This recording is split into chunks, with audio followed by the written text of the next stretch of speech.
Hai, mă. Hai, mă, dă gol din poziția aia. Oh, iubi, dar de unde ai aterizat? Bună ziua, doriți să serviți ceva? Ce aveți? Apă, suc, alune, covrigei, semințe, chipsuri. Aș dori un suc și niște alune. Desigur. Cum vreți să achitați? Cum adică? Păi nu sunt achitate de mine, nu le-am cumpărat de la magazin? Îmi pare rău, produsele pe care dumneavoastră le-ați achitat au fost consumate în meciul trecut. Acestea sunt diferite. Deci, cum achitați? Cash sau card? Cash. Desigur. Euro, dolari, lire, lei?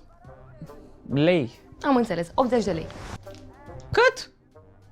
Un suc și niște alune, 80 de lei? Bineînțeles, este inclusă și servirea la botul calului. Bănuiesc că nu vreți să mergeți până la bucătărie și să ratați o fază. Bine, stați un pic. Uitați așa 100. Mulțumesc. Revin eu mai târziu cu restul. Doriți să achiziționați un parfum? Nu, doresc să mă uit la meci și să vă dați la o parte. Avem reducere la majoritatea parfumurilor pe care vi le-am cumpărat de ziua dumneavoastră și cu care nu vă dați niciodată că îi dați fojă celui de la mulțica dumneavoastră. Nu mă interesează niciun parfum, vreau să văd meciul. Nici măcar minutul nu pot să-l văd.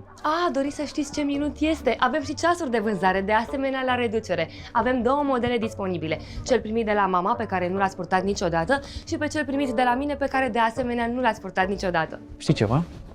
Ia stai așa. Ia toți banii ăștia. Dă-te, te rog, din fața televizorului că vreau să văd meciul. Mai ai altceva de vânzare? Aspiratoare, covoare, ștrumfi? Mai avea niște oferte la filme și seriale pe care am putea să le vedem împreună pe niște platforme de streaming.